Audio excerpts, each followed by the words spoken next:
গতকালকে আমরা একটা চিলারের একটা ফ্যান মোটর দেখছি। ওই ফ্যান মোটরটা এক ভাই আমাকে বললো যে ভাই এই ফ্যান মোটরটা কোথায় পাওয়া। ফ্যান মোটরটা এমন ভাবে ডিজাইন করা, ওই ফ্যান মোটরটার দাম প্রায় 10-12 হাজার টাকা, ছোট, কিন্তু ওইটার কাজ হলো তাপ বের করে দেওয়া। তো এখন বিষয় হলো ফ্যান মোটরের যেমনই ডিজাইন হোক না কেন, ডিভাইসের ডিজাইন যেমনই হোক না কেন, মূল কাজটা কি আমরা বুঝতে পারি। আমি কথা বুঝতে পারছি, কিন্তু আমি মূল কাজটাই বুঝলাম, তাহলে আমাদের কি হবে? আমি যতই কাজ জানি না কেন লাভ নাই। একটা দুই রকম কাজ শেখা হয়। একটা হলো আমি সনাতন পদ্ধতিতে কাজ শেখা। সেটা কিভাবে?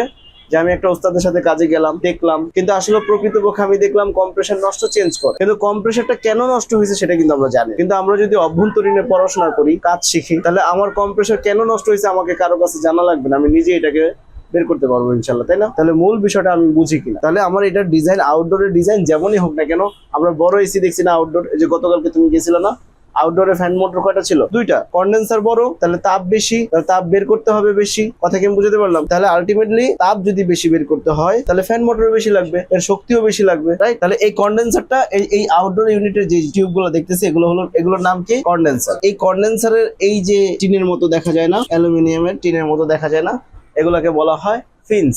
কি বলা হয়? আবার বলি, আবারও বলি, মুখে বলতে হবে। যত বেশি বলবো তত বেশি আমাদের ব্রেনে থাকবে। আমাদের ব্রেন কোনো কিছু সহজে নিতে চায় না, মানে কঠিন জিনিসগুলোকে সহজে নিতে চায় না, সহজ জিনিসটাকে সহজে নিতে চায়। একটা কাজ শেখা আসলে কখনো সহজ ব্যাপার না, এটা অবশ্যই অনেক কষ্টসাধ্য বিষয়। তাহলে এই ফেজ গুলো কি করছে? সে তাপ অপসারণ করতে সহায়তা করতেছে। মূলত তাপ উৎপন্ন হচ্ছে কোথায়? টিউবের ভিতরে।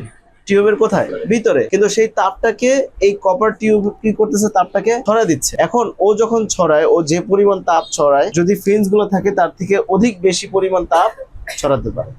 আর ফিন্স গুলো যদি না থাকে তাহলে তাপ ছড়াতে পারবে কম। এখানে তো আমরা ক্লাসের শুরুতে আমরা বলছি পৃথিবীতে ঠান্ডা বলতে কিছু নাই। ঠান্ডা হলো কি?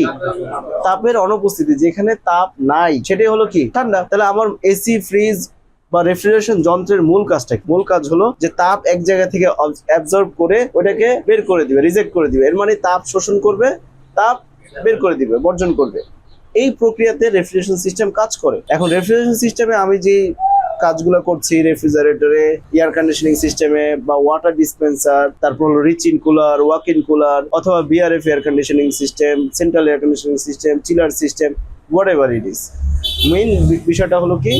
মেইন বিষয়টা হলো কনসেপ্টটা কি? ও মেইনলি তাপ নিবে। এখন কাস্টমারের, এখন মনে করো আমি তোমাদেরকে একটা এক্সাম্পল দিতে পারি। এই পানির বোতলটা যখন উৎপাদন হয় তখন এ কিন্তু খুবই সফট থাকে, গরম অবস্থায় থাকে এবং সফট থাকে। যদি এটা বাতাসের সংস্পর্শে আসে তাহলে এটা এরকম আঁকা বাঁকা হয়ে যায়। তাহলে ওকে কিন্তু প্রোডাকশন লাইনের থেকে যখন বের করা হবে তখন ইনস্ট্যান্ট ঠান্ডা করে বের করতে হবে। তাহলে ইনস্ট্যান্ট ঠান্ডা কে করবে? ঠান্ডা পানি। তো এখানে চিলার মেশিন ব্যবহার করে ঠান্ডা পানি দিয়ে এটাকে স্প্রে করার সাথে সাথে ঠান্ডা হয়ে যায় এবং এর যে শেপটা ঠিক থাকে এবং প্রোডাকশন ক্যাপাসিটি বেড়ে যায়। তাহলে রেফ্রিজারেশন যন্ত্রের কিন্তু ব্যাপক ব্যবহার সারা পৃথিবী জুড়ে, তাই না? তাহলে আমাদের এখানে রেফ্রিজারেশন যন্ত্রের মূল কনসেপ্টটা কি আমরা ক্লিয়ার কিনা, এটা আমাদের ঠিক রাখতে হবে। তাহলে প্রধান কয়টা অংশ বললাম? 2টা। কম্প্রেসার বললাম, এই যে কম্প্রেসারটা দেখা যাচ্ছে, এ কি করছে? রেফ্রিজারেন্টকে, হিমায়ককে সার্কুলেশন করছে, মানে চলমান রাখতেছে, তাই না? এটাকে বলা হয় heart of refrigeration. Clear? Heart of refrigeration. এরপরে আছে হলো এখানে ইভাপোরেটর। ইভাপোরেটরের কাজ কি? ইভাপোরেট মানে কি? বাষ্পীভূত করা। যখন আমরা এটা প্র্যাকটিক্যালি সবাইকে দেখিছি না যে কিভাবে তাপ শোষণ করে? তোমরা কে দেখো না? সবাইকে দেখানো হয়েছে না যে তাপ কখন শোষণ করে?